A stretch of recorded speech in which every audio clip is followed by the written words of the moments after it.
Bienvenue dans cet épisode époustouflant où les mots se transforment en étoiles filantes illuminant nos esprits. Découvrez le monde fascinant de Malek Boukherchi, philosophe, conteur, écrivain, poète passionné et ultramarathonien intrépide. Plongeons ensemble dans les profondeurs de l'expérience humaine, là où dépasser ses limites lui a permis de découvrir les trésors cachés de son corps et où la sagesse des mots ouvre des horizons infinis. Bonjour Malek, Bonjour Isabelle. vous allez bien? Vous avez passé un beau voyage dernièrement, donc c'est vrai que vous revenez tout frais de nouvelles contrées. Tout à fait, je suis extrêmement honoré d'être en votre présence, et de votre invitation. Mais moi, je suis très honorée de vous recevoir parce que c'est vrai que vous inspirez tellement à travers vos dépassements de vous. Donc, pour vous présenter, c'est vrai que vous êtes donc philo-conteur, écrivain, poète, comme je disais, passionné, Mmh. mais surtout ultra-marathonien. Vous avez un chemin époustouflant et vous avez parcouru vraiment des contrées, des sommets. Et justement, qu'est-ce qui a fait justement, Malek, que vous avez un jour décidé de parcourir le monde et justement de participer à des marathons comme le marathon le plus haut du monde à 5 900 mètres d'altitude Mmh. lors de la Volcano Race. Comment vous pouvez nous décrire comment un jour vous avez pris cette décision? Alors vous savez, la vie est faite de cheminements, la vie est faite de carrefours improbables et surtout la vie est faite de rencontres et je crois que c'est des rencontres qui nous façonnent et qui nous structurent, et qui font qu'à un moment donné, vous êtes à un clinamen. Un clinamen, c'est une transition qui vous amène sur tel ou tel chemin de vie parce que rien ne me prédisposait à être ultramarathonien d'extrême, forcément. Oui, Et peut-être on va remettre un peu des éléments de contexte, sur cet univers-là et revoir peut-être une trajectoire personnelle, bien mais qui sûr, n'est bien pas sûr. aussi personnelle que ça, parce que la vie est faite de singularité et d'universel et je crois que l'ultramarathon a à voir avec nos vies. Alors moi je suis, même pour rassurer les gens, vous savez, alors l'ultramarathon c'est quoi? Des extrêmes. On est aujourd'hui 700 personnes dans le monde à pratiquer l'ultramarathon des extrêmes, qui est une véritable aventure, de vie, parce Oui, que je crois que en ces temps de vitesse généralisée, on nous vend la vitesse, hein, comme le dernier parangon, on nous vend le culte de la performance, on nous vend l'urgence de la connectivité, on nous vend l'obsession pathologique, toujours, de la performance, et donc j'en suis extrêmement éloigné de ces éléments-là parce que je cherche autre chose. Et nous, les ultramarathoniens de l'extrême, forcément, il y a cette notion de performance parce qu'on est capable de faire des courses marche, on est des marcheurs, des grands oui. marcheurs, mais aussi des grands coureurs, parce que nous sommes capables de faire 80-100 km jour, sur des temps longs de 15-20 jours en immersion totale dans les déserts. Donc ma grande spécialité, ce sont les déserts. Oui, Et donc on est sur des marches courses de 400 jusqu'à 2000 km en moyenne. Donc ça peut paraître assez hallucinant, mais c'est là, on va y venir, comment le corps est capable de faire de grandes choses. c'est ça, Le exactement. corps associé à un mental. Donc on fait ces grandes traversées, ces grandes chevauchées fantastiques, dans ces endroits les plus fascinants qui soient en ce qui me concerne les déserts. Je dis souvent dans la tradition berbère, chez nous on dit: «Les déserts, ce sont des maisons aux parois de néant». C'est un exil pour Oui. le corps, c'est vrai, parce que le corps est contraint, mais c'est une véritable patrie pour l'esprit. Parce qu'on Mm. traverse des endroits qui sont imprégnés de social, d'histoire et de culturel, et qui sollicitent en nous la dimension du sacré et du merveilleux. Parce que quand vous êtes dans les déserts, il y a des forces telluriques qui vous connectent, voilà, à l'ancrage. On est des disciples du sol et il y a des Oui. forces célestielles qui vous amènent vers le haut. Et donc, on est à peu près 700 personnes dans le monde à faire ce genre de marches, courses, de randonnées dans les déserts qui sont des endroits qui nous ramènent à l'essentiel, Mm. l'inaperçu. Nous sommes rentrés dans une société du futile, alors que là-bas, on est dans l'utile. Et pourquoi les déserts? Qu'est-ce qui m'a amené là-bas? C'est que, comme je suis anthropologue, alors je me définis comme un anthropodologue, si je jouais sur Mm. les mots. Ah et oui. Anthropologue et podologue, ça donne anthropodologue, parce que je raisonne par les pieds, je raisonne par le corps, je crois beaucoup plus aux orteils qui palpitent, Oui. qui touchent la surface terrestre et qui nous renseignent beaucoup plus sur la consistance des choses que le cerveau. On est dans D'accord. un corps incarné, dans un corps qui touche au réel, Et donc, pourquoi traverser les déserts en tant qu'anthropodologue? Parce que, vous savez, quand vous regardez la performance généralisée, là récemment, donc l'ami tibétain qui a fait son 33e Everest, hein, il monte et redescend. Les gars qui montent en haute altitude, ils montent et ils redescendent immédiatement. Donc il y a 3 endroits où sur Terre, c'est une hérésie. La Mm. présence humaine, la haute altitude, on n'y reste pas. La haute mer, les 40e et 50e rugissants, les grands voiliers qui traversent ces endroits improbables. On n'est pas des aquatiques, on est des gars terrestres, donc on vit pas, il n'y a pas de rencontre, Ouais, entre guillemets, avec le c'est vivant, ça. à moins d'être sous l'eau, et les Mhm. déserts profonds. Mais contrairement à la haute mer, à la haute altitude, dans les déserts profonds, vous avez des caravanes, vous avez des peuples premiers qui, depuis l'aube des temps, traversent ces endroits improbables. Et en ce qui me concerne, je fais tout pour aller rencontrer ces gens-là et Mm. récolter leurs histoires. Et ces gens, ces peuples racines, ces peuples premiers, sans eux, je suis incapable de faire ce genre de course parce qu'ils vont me donner des clés de Ah, compréhension, d'interaction pour pouvoir traverser ces endroits-là. Donc, je suis dans une aventure solidaire. Maintenant, pour répondre, c'était l'introduction un peu oui. longue, pour répondre à votre question, qu'est-ce qui m'a amené là? La vie est bien faite, c'est assez fascinant et il n'y a pas de fatalité parce que si on m'avait dit que l'achat d'une simple paire de baskets allait m'amener aussi loin au bout du monde connu, et aussi loin au bout de mes profondeurs intérieures, jamais je l'aurais cru. Ah Moi, oui, incroyable. je suis un enfant de quartier, je suis un enfant de la balle, hein. J'ai grandi dans un quartier contraint où le bitume était mon seul horizon. Et dans le quartier où j'ai grandi en Alsace, le sport roi, c'est le ballon rond. Donc, Ah mon oui, ADN, c'est le foot, hein. Donc, parce que papa avait compris très tôt que si tu étais incapable de jouer au foot dans un quartier compliqué, tu n'es pas crédible sur le plan des relations mm. sociales.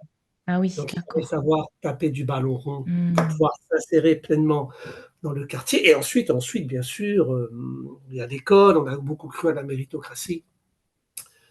Et j'ai eu un éducateur de quartier extraordinaire qui nous a toujours dit: vous ne mourrez jamais par overdose de rêve. Donc, je crois beaucoup aux rêves qui fécondent le réel, C'est aux beau. rêves qui transcendent nos réalités, hein. Et grâce à lui, hein, donc ça m'a permis à chaque fois donc d'aller au-delà du possible. Et après, ce sont des rencontres progressives. Du foot, on bascule à la course à pied, parce que quand tu es foot, tu cours, mais le foot, tous les autres sports collectifs, c'est du ludique. Courir est ingrat. Mm.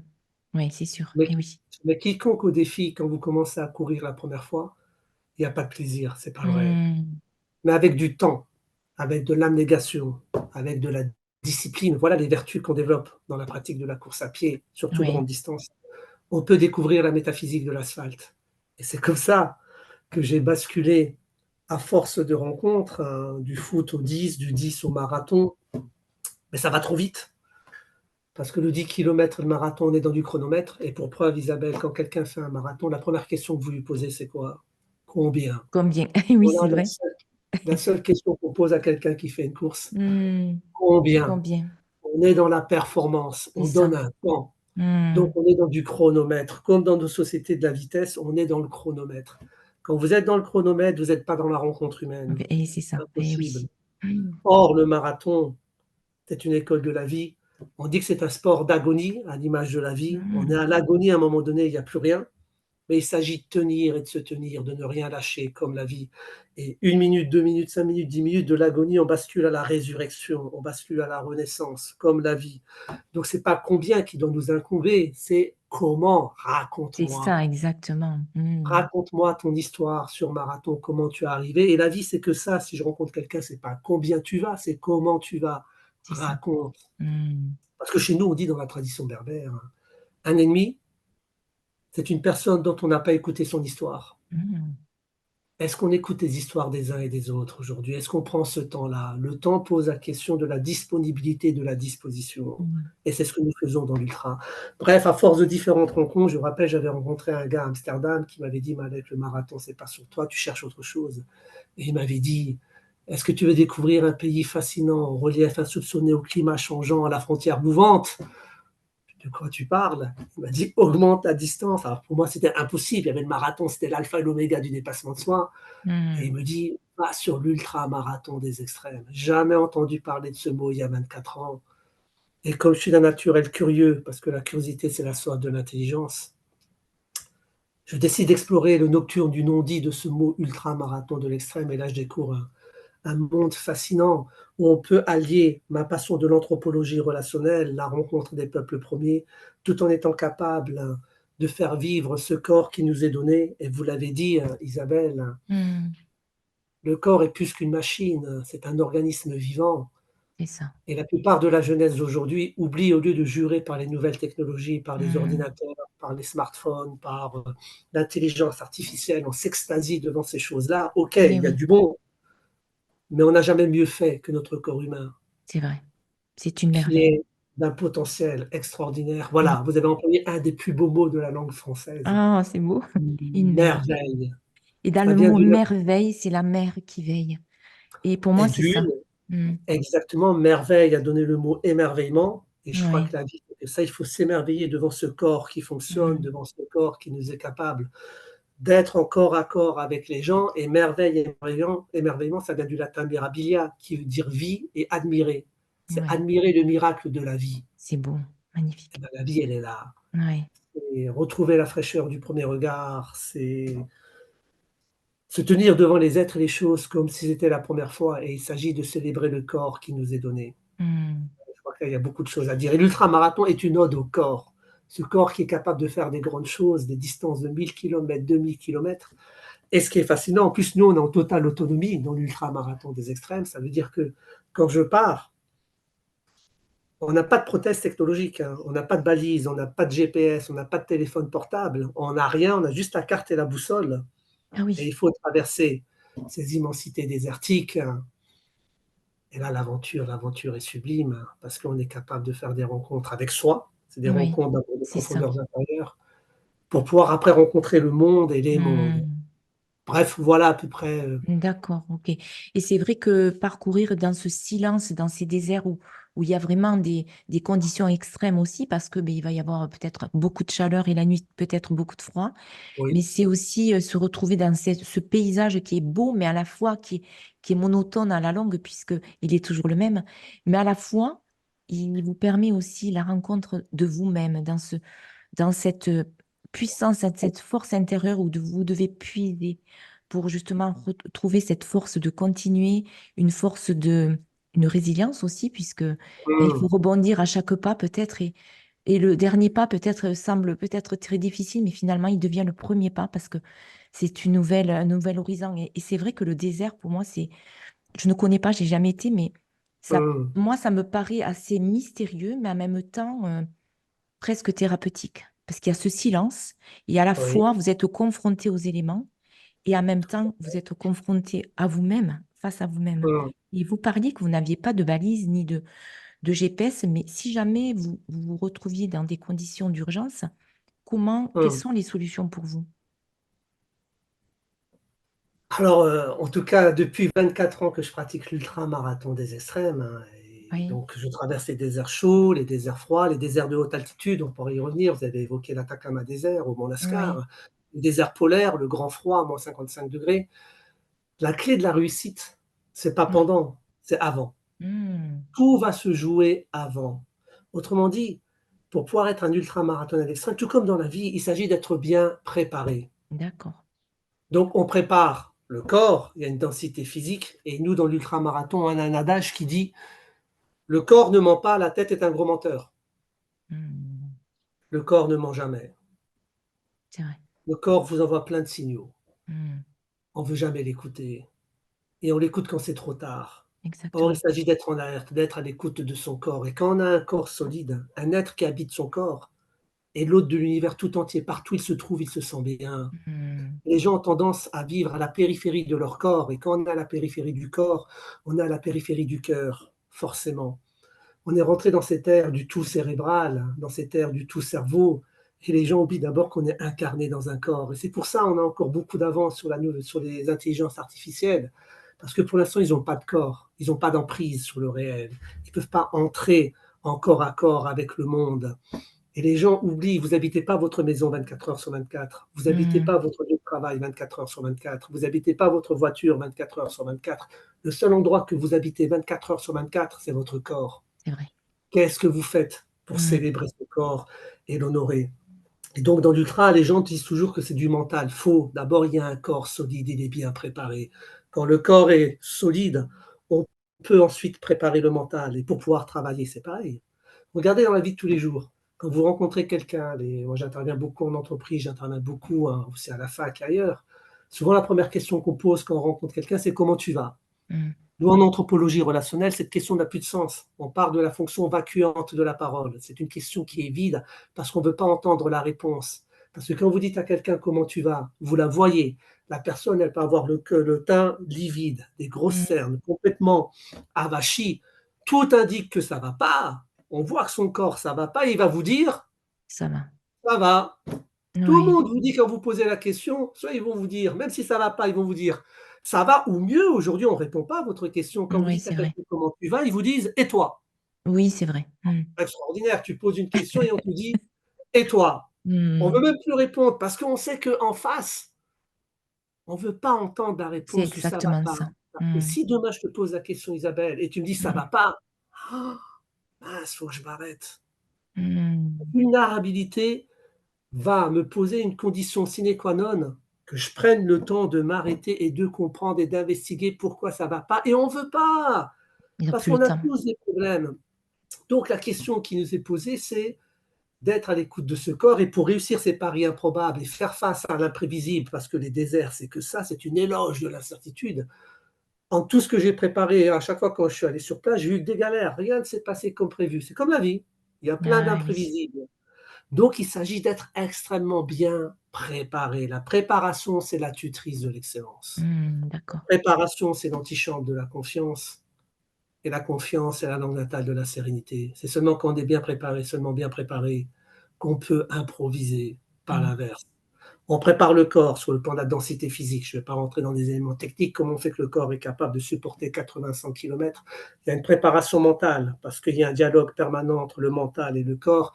Il y a une préparation archéotopique, c'est d'aller rencontrer des experts. Je vais voir des géopoliticiens, j'ai un préparateur physique, un préparateur mental. Je monte toute une équipe projet. La préparation se fait pour me sublimer. Je suis éducateur bénévole de quartier. Je vais dans les quartiers compliqués du 93 et en Alsace pour dire aux jeunes qu'il n'y a pas de fatalité. On peut être pauvre en capital culturel, en capital économique, en capital social. Ça a été mon cas dans ma jeunesse. Et alors? Là, il Mm. y a une volonté, il y a un chemin. On peut faire de grandes choses avec des petites choses. Donc, j'embarque des jeunes qui n'ont pas grand-chose pour dire, voilà comment les rêves peuvent nous sublimer. Venez s'entraîner avec moi et je vais vous raconter l'histoire qui va vous permettre d'aller au-delà du possible. Parce qu'à chaque faute, il y a toujours une vérité réparatrice. À chaque blessure, il y a forcément un baume guérisseur, parce que derrière la Mm. blessure, il y a une ouverture. L'enjeu, c'est de croire au possible, c'est de croire aux gens et c'est de croire à la vie.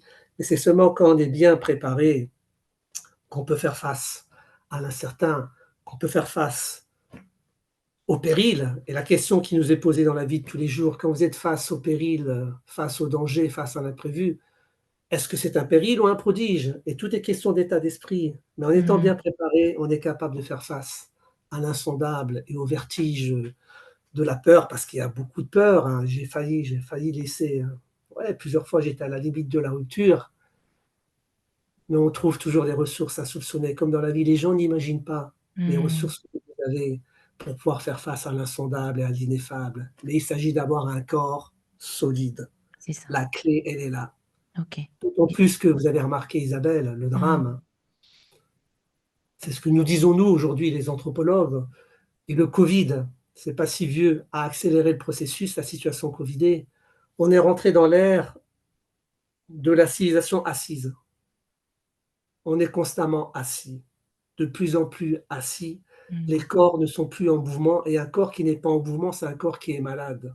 C'est vrai. Parce que la raison d'être du corps, c'est d'être en mouvement. Oui, c'est vrai. Tout Le comme corps. une voiture, un véhicule, c'est d'être en mouvement. Oui, Donc, la maladie la plus terrible qui incombe et qui touche aujourd'hui l'humanité, nos humanités, c'est la sédentarité. c'est C'est vrai. la sédentarité qui nous tue aujourd'hui de plus en plus. Mm. Comment on fait pour être en mouvement? Et en mouvement, c'est la rencontre, c'est d'aller vers les gens, c'est pas d'être caché derrière des écrans et ne pas être à la rencontre avec les autres. Donc, quand on parle d'ultramarathon de l'extrême, où je fais de l'anthropodologie, eh ben, on touche à cette dimension d'un corps en rencontre avec d'autres corps. Et les gens oublient le mot corps, à donner le mot cohésion. Mm. C'est quoi une société? C'est un corps social constitué de corps individuels. Et on a besoin que les corps se rencontrent. On fait tout aujourd'hui pour éviter que les corps se rencontrent Mmh. à travers les écrans. Donc l'ultramarathon, c'est aussi une ode au corps, un corps qui peut beaucoup parce qu'on n'est pas seul, parce qu'on est avec les gens, avec le monde et avec forcément l'univers qui nous entoure. Mmh. C'est sûr. Et justement, à la lumière de vos réalisations, justement, quel message souhaiteriez-vous transmettre à ceux qui doutent de leur propre capacité à surmonter les obstacles dans la vie et surtout à atteindre leurs rêves les plus audacieux? Et ben que je crois que la vie, elle est faite de possibles, hein, tout le temps, hein, et que tout à chacun est capable de se réaliser. Moi, je crois qu'il y a les 2 plus puissants guerriers qui permettent de venir à bout de tous les défis, de tous les obstacles. Je parle des 2 P. Oui.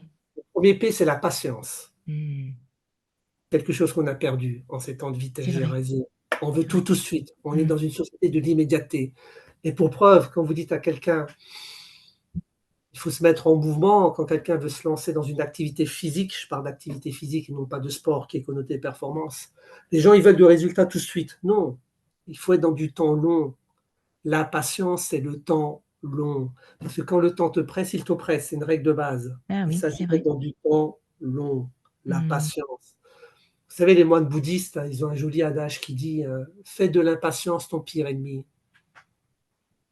Alors, on n'imagine pas tous les projets avortés, toutes les relations gâchées, tous les instants manqués pour Mmh. cette seule petitesse de l'impatience C'est vrai. qui vient heurter nos relations sociales.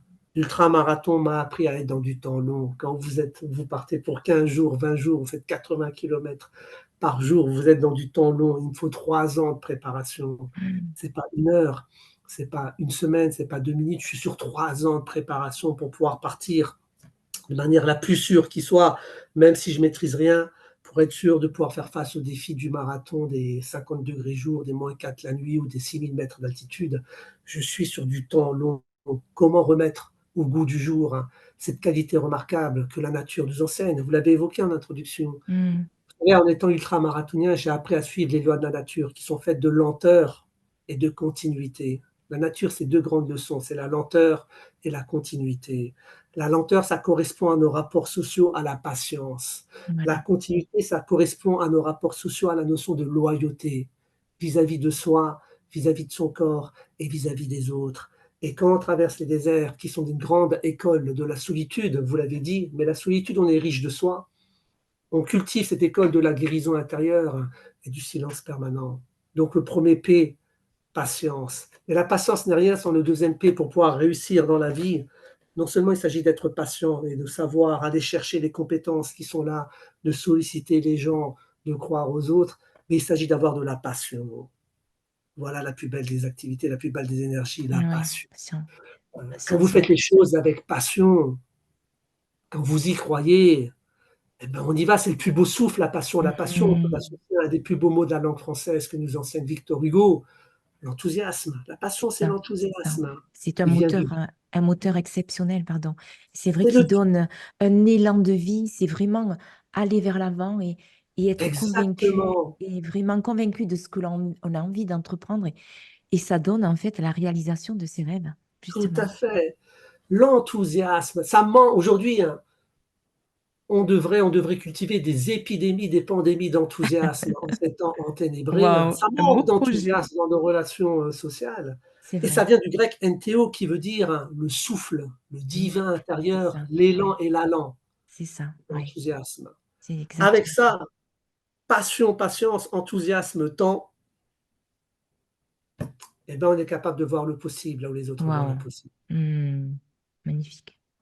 Et c'est Mmh, valable pour tout le monde. Moi, je n'avais rien, j'ai grandi dans un quartier extrêmement compliqué et aujourd'hui, possibilité de pouvoir explorer les mondes intérieurs et les mondes extérieurs et tout le monde peut faire ces grandes choses. On n'a pas besoin de grandes choses, hein, dans la vie. mmh, c'est vrai, exactement.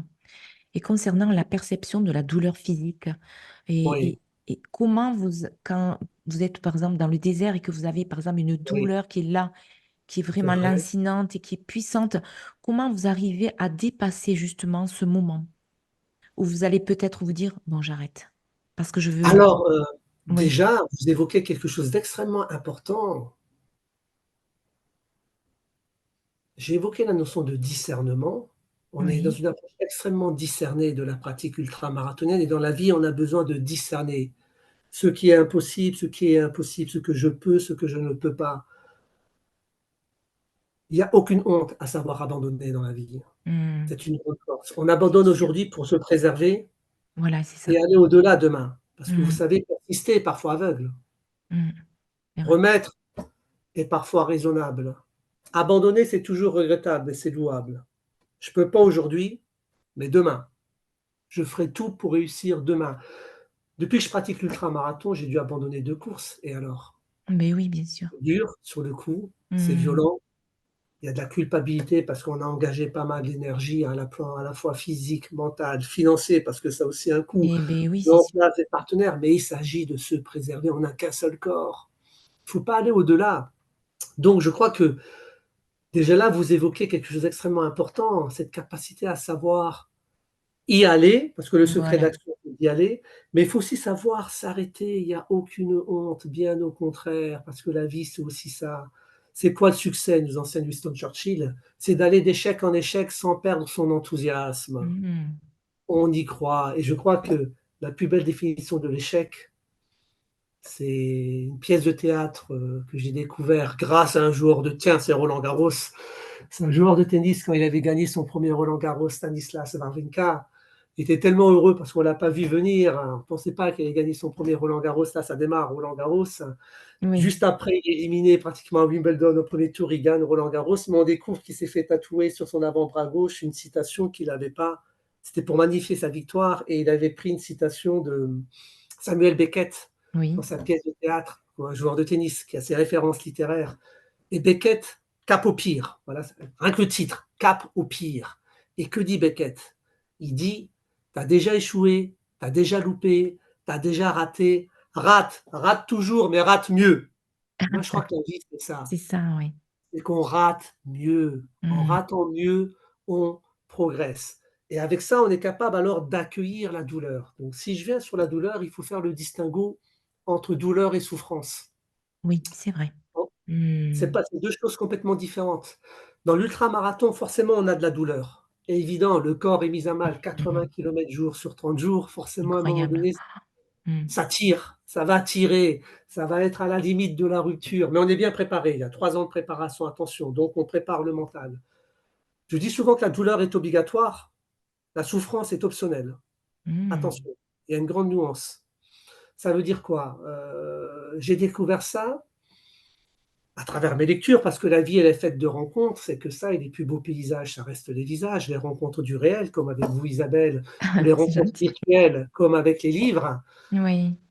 Et il y a un peuple que je trouve fascinant, que j'ai découvert grâce à d'autres amis ultramarathoniens, et on va aussi les rencontrer parce que la vie, c'est que ça. Et il y a un très beau bouquin qui les met en scène, Burn to Run, les Tarahumaras, c'est les ancêtres des Aztèques dans les Copper Canyons du Mexique. C'est un peuple coureur, ils sont pieds nus, ils sont capables de faire 80 kilomètres dans les montagnes, dans la pierraille, pieds nus. Mais ils courent pour pouvoir faire passer des messages, ils ne courent pas pour courir, ils ne courent pas pour la performance, ils Ah. courent parce que c'est une vitalité et c'est une urgence relationnelle pour relier les villages. C'est ça qui est fascinant. Mmh. Et les Tarahumaras, ces peuples premiers du Mexique, ils vous disent, parce que les anthropologues sont allés les rencontrer pour dire: «Mais comment ils sont capables de courir pieds nus dans la montagne 80 kilomètres par jour? C'est Nous, vrai? on a besoin de prothèses. Pieds nus, tu vas pas le faire». Et eux, ils te disent: «On n'est jamais victime de la douleur, on en devient le disciple». Ah. Déjà là, c'est intéressant dans la manière de Mmh. voir comment ils transforment la C'est douleur, ça. ils l'ingurgitent, ils Mmh. en deviennent le disciple. Ah Et oui. donc moi, dans l'ultramarathon, je ne fais que ça. Face à une douleur, il s'agit de l'ingurgiter, de l'incorporer dans le corps et il s'agit de relativiser. J'accompagne pas mal de jeunes également sur marathon. Je fais grandir sur marathon des jeunes qui n'ont pas de diplôme et qui n'ont pas de pratique sportive avérée, pour leur faire prendre conscience que vous allez avoir le plus beau diplôme de la vie, c'est le marathon. Mmh. Parce que c'est une véritable école de la vie si vous faites C'est un marathon. Vous ça. n'avez pas de diplôme, on s'en fout. Vous êtes cabossé par la vie, ok. Venez sur marathon, vous allez apprendre et Mmh. vous allez grandir autrement. Forcément. Et donc avec eux, on travaille sur la douleur, forcément, parce qu'ils découvrent des choses Mais oui, c'est sûr. hallucinantes, hein, à ce niveau-là. Et donc, Souvent, j'entends quand tu accompagnes des jeunes: j'ai mal au genou». Souvent, Mmh. c'est le gros truc qui arrive, le genou est mis à mal. «J'ai mal au genou». Là, il y a alerte, il y a danger, rien que dans le phrasé. Quand vous dites: «J'ai mal au genou», Il y a le «je» et le «nous». et d'une, si on veut faire une approche jungienne, alors moi je ne suis pas psychologue, je ne rentrerai pas dans le détail, mais c'est intéressant, bien sûr, il y a des symboles forts. Oui. Mais quand vous dites: «J'ai mal au genou», ce qui compte, c'est pas le genou, c'est «j'ai mal». Et J'ai oui, mal partout, c'est ça. Oui. j'ai mal. Alors il y a que le genou qui te fait mal, le reste du corps, ça va bien. L'enjeu, et nous dans l'ultramarathon, on est des alchimistes. C'est comme ça que je Ah! le définis. On est des alchimistes du corps, on est des alchimistes situationnels. Cette capacité à transformer le négatif d'une situation en positif, ne Magnifique. jamais transformer une douleur physique locale, elle est locale, c'est que le genou, en souffrance globale psychique C'est sur ça, l'ensemble du corps. exactement. C'est beau. Le genou va pas bien, mais le reste du corps, il va bien. Il faut s'appuyer sur le reste du corps pour pouvoir ingurgiter la douleur, et c'est Mmh. valable avec, la notion du guérir Oui. du corps. Le corps a des possibilités extraordinaires, et lorsqu'on parle de guérir, guérir, écrivez-le en 2 mots: Voilà, gai, oui, la joie, et le rire qui va et avec. rire, c'est On est beau. dans le gai-rire, et Mmh. le guérir, c'est pas seul, c'est avec les gens. Il s'agit toujours d'être connecté avec soi, mais avec les autres. Donc la douleur, elle est obligatoire, mais il s'agit de tenir et de se tenir, et à un moment donné, on renaît. Et j'aime beaucoup le terme de renaissance, de résurrection, de résurgence, parce qu'on est des êtres de résurgence. On n'est pas des êtres résilients. C'est faux, c'est un faux mot, hein, c'est un terme, de la langue anglo-saxonne, qui est employé aujourd'hui à tout bout de champ. Nous, les ultramarathoniens, on ne parle jamais de résilience, on parle de renaissance, on parle de résurgence. On se pose la question: qu'est-ce qui va reverdir dans notre vie? À l'image du printemps qui vient après l'hiver, on ne sait jamais si le printemps va revenir. Et notre notion de résilience, très bien, ça a été pensé par Boris Cyrulnik, il est légitime pour en parler, mais il a pris un terme de la mécanique des fluides. Et c'est quoi un objet résilient? Quand vous prenez les ingénieurs de la mécanique des fluides, l'objet, il se casse, on va le réparer et il va retrouver ses propriétés initiales, Oui. comme avant. L'objet est résilient. Et de Mmh. l'objet résilient, on dit aujourd'hui que nous, les êtres humains, nous sommes résilients. Mais c'est faux, Et oui, on c'est n'est vrai. pas résilients. Demain, vous avez un grave cancer, n'importe qui.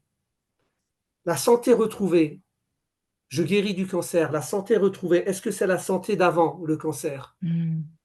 Ou est-ce que j'ai été transformé par la maladie? Et oui, c'est une Sur le plan du expérience. corps, le corps a une mémoire, toujours. Mmh. Et mentalement, je ne vais pas revoir la vie de la même manière. C'est vrai, Donc on n'est pas résilient, on ne revient pas comme avant, on est transformé, donc c'est on ça. est résurgent, Et oui, on c'est est vrai. renaissant, on redéploie. Autrement dit, les mots ne sont pas neutres, même dans la manière d'être avec le monde, de pouvoir raisonner, de pouvoir comprendre, de pouvoir évoluer, il s'agit d'employer les bons mots. Mmh. Ce que disait Albert Camus: «Mal nommer les choses, c'est apporter de l'injustice au monde». Hein. C'est très beau, non? En tout cas, c'est très, très beau, très riche et c'est vrai que vous avez aussi une autre passion, donc c'est pour la magie du verbe justement et la féerie des mots qui est palpable. Est-ce que vous pouvez nous partager un moment où un de vos contes a éveillé une prise de conscience profonde, chez un lecteur ou chez un auditeur? Waouh! Parce que je sais que vous m'avez déjà adressé plusieurs contes, magnifiques contes, qui sont Exact. toujours des contes, initiatiques. Pour moi, c'est vraiment des contes initiatiques parce que, il y a toujours, une histoire qui vous enseigne Mmh, une clé et c'est beau et justement, avec cette magie du verbe que vous avez, vos textes sont féeriques pour moi parce que chaque mot est pesé. Chaque mot vous entraîne dans un monde de magie, mais une mmh, magie qui est pas artificielle. C'est une magie intérieure qui va faire résonner en soi, en fait, quelque chose et qui va vous permettre de voir les choses différemment. Ça, c'est beau, c'est puissant et c'est rare. Voilà. Alors justement, est-ce que vous avez eu des personnes qui, grâce à vos contes, ont changé peut-être la perception de leur situation ou mmh. la perception de leur vie finalement? Et comment cela s'est, je sais pas, cela s'est produit? Alors ce que vous dites, Isabelle, d'abord ça me touche beaucoup, hein, Oui. donc merci beaucoup de vos mots. Vous savez, la gratitude est un rayon de soleil en parole. Hmm. Et moi, je crois beaucoup au pouvoir des mots et surtout aux histoires, parce que tout est histoire depuis l'aube des temps. C'est vrai. Tout est histoire. Et que Mhm. peut-être plus que jamais en ces temps d'écran généralisé, en ces temps de visuel permanent, en ces temps de génération de Netflix, Disney+, ou Amazon, hein, où les gens nous offrent par des séries.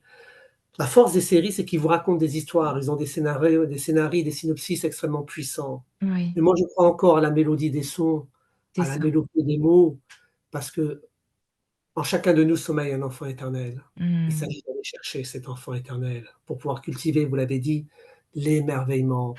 Et que lorsqu'on raconte une histoire, au-delà de raconter une histoire, on crée du sublime, on guette l'invisible et on permet bien sûr de renforcer notre ancrage vis-à-vis de soi et vis-à-vis des autres.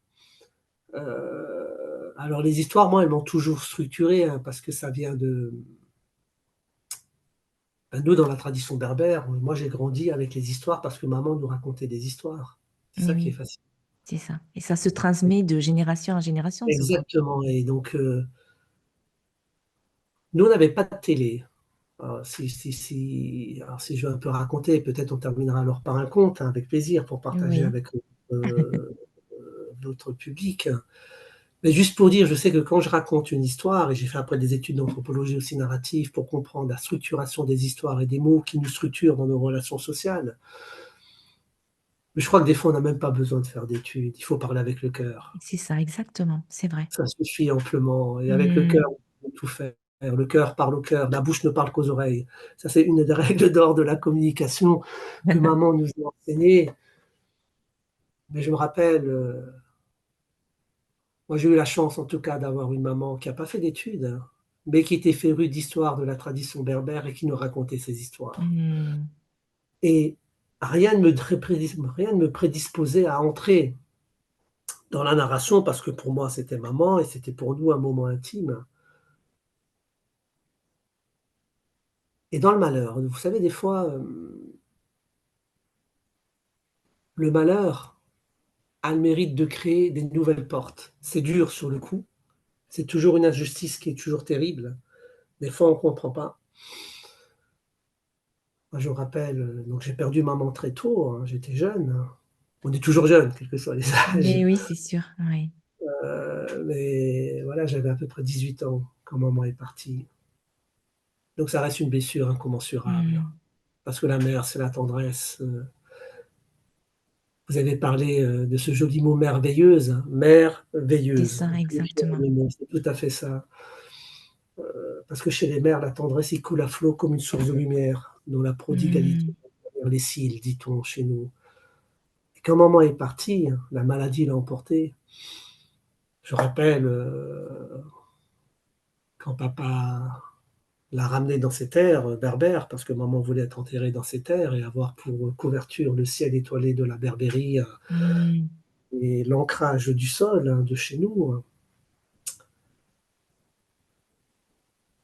Quand maman est partie, hein, mon petit frère, qui avait donc à l'époque 9 ans, donc était très jeune, nous dit, avec les frères et sœurs, qui va raconter des histoires ce soir? Oh. Nous, on était complètement à la ramasse, on était complètement dégoûtés, Mhm. complètement blessés. Et c'était pas la question qui se posait, qui va raconter des histoires le soir. Non. Bien sûr. Et le grand frère qui décide, eh ben c'est fini, dit-il. Oh. Il n'y a plus de maman, il n'y a plus d'histoire. C'est une Mhm. nouvelle étape de vie. Vous ne pouvez pas savoir quand vous voyez votre petit frère pleurer, parce que lui, Mhm. il avait besoin qu'on lui raconte des Bien histoires. sûr, bien sûr. Et nous, dans la tradition berbère, on respecte la filiation. Comme le grand frère refuse de raconter des histoires, et je le comprends, alors je lui demande l'autorisation. Je dis, bon, ok, tu ne veux pas raconter des histoires aux petits, tu enlèves cette charge. Alors moi, je la prends. Ce n'était pas prévu que je raconte des histoires. Moi, j'avais envie de faire des études de médecine, j'avais envie de faire des études scientifiques. Oui. Le décès de maman, et grâce à la demande de mon petit frère, m'amène à aller sur la narratologie. Ah, voilà. Ça vient de là. Et donc Mhm. aujourd'hui, quand je raconte des histoires, quand je fais attention aux mots, j'ai pas la tessiture de maman, j'ai pas son souffle de douceur, mais elle est là. Mhm. Quand je parle, je sais que maman est toujours avec moi. Et ça, c'est un cadeau que m'a fait mon petit frère en nous demandant: Mais oui. d'aller sur ce terrain de jeu de l'histoire. Et donc depuis, j'ai investigué, forcément, j'ai commencé à comprendre et j'ai compris que, et c'est ça qui est fascinant, on reconnaît tous, vous êtes naturopathe, Isabelle, hein, on connaît tous les bienfaits de la propolis, des produits de la ruche et du miel, qui cette alliance bien sûr. du minéral et de l'organique, et ben les contes, c'est comme le miel, c'est comme la propolis, c'est comme la gelée royale.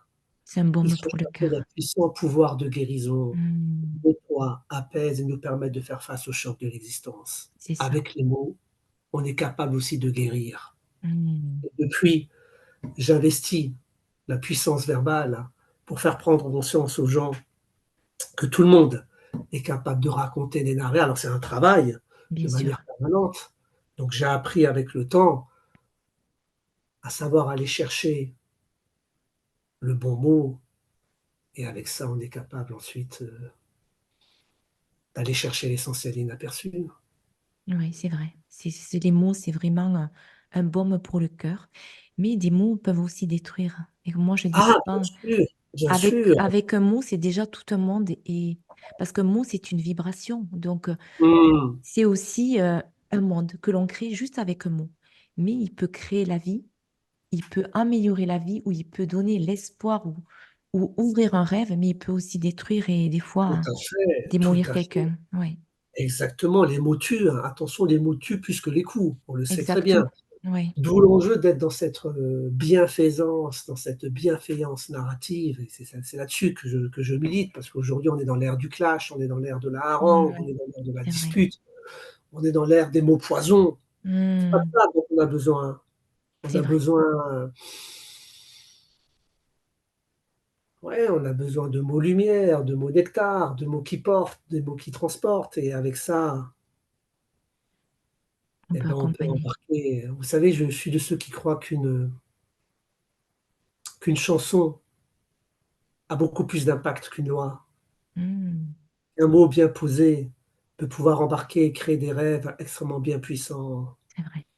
Donc tout tourne autour, toujours on est toujours dans le même univers, hein, des mots, des mots, des mots qui nous embaument et que peut-être conter, raconter, c'est comme ça que je le conçois, hein. C'est célébrer dans l'homme, c'est célébrer dans la femme sa part éternelle et c'est Mm, reconnaître à travers l'authentique dimension de notre vocation que la vie, c'est faire face à l'adversité. Parce que c'est dans les épreuves qu'on fait ses preuves. La vie, c'est que c'est vrai. ça. Mm, c'est vrai. Montrez-moi un seul chemin de vie où il n'y a pas un trou, il n'y a pas une montagne à escalader, c'est pas un chemin de vie. Mm, Il c'est vrai. s'agit de faire face. Et l'enjeu, c'est de ne pas lâcher, c'est de tenir. Pour tenir, il s'agit donc, on y revient, de bien se préparer. Et moi, je garde en mémoire cet adage de la sagesse japonaise qui dit: la vie, c'est tomber 7 fois, mais se relever 8 fois. Ben, c'est ça, la Mm, mais oui, c'est vrai. on se Et relève. c'est vrai, c'est vraiment très riche ce que vous dites et ce que vous nous partagez. Très beau. Et c'est vrai que moi, en tant que naturopathe, que je reçois en consultation, donc je suis en Mmh, pharmacie, je fais des mini-consultations en pharmacie et aussi en visuel, voilà, où j'accompagne, ouais, je personnalise ces consultations. Souvent, les personnes n'ont pas besoin de plantes, ils n'ont pas besoin d'huile essentielle, ils n'ont pas besoin d'autre chose. Ils ont juste besoin d'écoute. Une écoute active, mmh, une écoute où j'ouvre mon cœur et je permets un espace pour que la personne puisse être entendue, puisse être reconnue dans sa douleur ou sa souffrance. mmh, Et à partir de là, en fait, il y a une alchimie qui se crée parce que avec les mots que je vais pouvoir lui transmettre, la ouais, personne, souvent, elle repart avec une petite lueur dans ses yeux. Et c'est là ouais, où je me dis, finalement, au-delà de tout ce que je peux lui proposer en tant que plante ou autre, ce que j'ai pu lui proposer aujourd'hui, c'est une écoute active, une bienveillance et surtout qu'on est dans l'ère où, comme vous disiez tout à l'heure, où tout va très vite et on n'a plus de temps pour l'autre. Et dans mmh, cette écoute active avec le cœur, c'est être là, en ce moment, pour écouter ce qui ne va pas et aussi pouvoir vous permettre à la personne de voir les choses différemment, avec des mots. Et voilà. Et des fois, quand il y a l'alchimie qui se crée, pour moi, c'est une rencontre magique. Et la personne, elle repart et me dit, ce que vous m'avez dit, ça m'a fait chaud au cœur. Et ça me permet de mmh, me dire que finalement, oui, j'ai des solutions et je sens que je vais aller mieux. Et en fait, c'est tout là le paradoxe, c'est de pouvoir, avec des mots, permettre ce déclic intérieur. Et quand ça se fait, c'est super parce que je sens que la personne, elle est capable de rebondir et comme vous disiez tout à l'heure, allez, de reprendre ce souffle de vie et d'y aller, quoi, en fait. En tout Tout cas, à ça a fait. été très riche et juste un dernier, si vous pouviez nous partager un petit conte de votre cœur ou si vous avez déjà peut-être préparé quelque chose, un conte qui nous fait voyager, justement dans ces moments où parfois c'est difficile de voir ce chemin qui est un nouveau Mmh. chemin. Comment pouvoir accéder à ce nouveau chemin riche de découvertes et d'épanouissement. Alors, les histoires, il y en a tellement, on pourrait aller sur quelle est-ce que c'est une mini histoire en 2 secondes, c'est très rapide ou est-ce Allez, que j'ai le temps de 2-3 c'est minutes? comme vous préférez. Parce que eu égard au temps, alors on va aller je vais rebondir sur vos mots, Isabelle. Oui. Heu, Chez nous, il y a une petite histoire où tout est dit, hein, vous voyez, même on peut faire des histoires extrêmement courtes qui ont le mérite de synthétiser la quintessence, de nos vies, hein, histoire de la tradition berbère, donc de la Kabylie, hein, très simple. Vous avez, c'est une petite fille, hein, qui écoute toujours bien sûr, l'alphabet des gens agités, des pères et des mères qui discutent, en mode palabre et ici ou là, chaque fois, elle entend, les gens qui évoquent, la vie après. Hmm. Donc elle va voir sa grand-mère, après la discussion des anciens, elle va voir sa grand-mère et elle dit à sa grand-mère: «Grand-mère, à chaque fois j'entends les adultes, ils parlent toujours du paradis, mais il est où ce paradis?»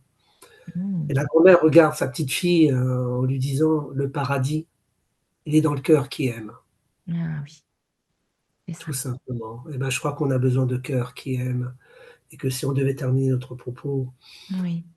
pour faire écho à ce cœur qui aime, de cette petite histoire, hein, Sainte Thérèse d'Avila, cette grande, théologienne, philosophe du XVIe siècle espagnol, elle disait, je crois qu'elle a tout dit, «Il ne s'agit pas de beaucoup penser, il s'agit de beaucoup aimer». Hmm. Avec C'est ça, ça. on peut tout faire. C'est vrai, exactement. C'est vrai, mais merci beaucoup en tout cas, Malek, pour ce moment exceptionnel. C'est très riche d'enseignements et de passion. On sent en vous vraiment un chemin qui est lumineux, mais vous avez parcouru aussi, comme tout le monde, des hauts et des bas, mais vous avez Mmh. su vraiment retrouver cet enthousiasme et cette joie que vous partagez aujourd'hui au plus grand nombre. Donc, je vous remercie sincèrement, Malek, et voilà, j'espère que les auditeurs prendront vraiment ce cadeau, ce moment comme un cadeau, et qui pourront vraiment écouter chaque mot, voilà, et ouvrir leur espace du cœur en tout cas. Voilà, je vous remercie infiniment, Malek. Et dans le sillage de Malek, chaque pas devient une symphonie de dépassement de soi, illuminant le chemin vers de nouveaux horizons de découverte et d'épanouissement. Merci infiniment, C'est moi. Malek. Merci à vous, Isabelle, merci de votre invitation et je vous souhaite, à vous et à votre public, plein de soleil et de lumière Merci et à vous. plus que jamais, on en a besoin. Oui, c'est vrai. À très bientôt. Au revoir. Bye bye.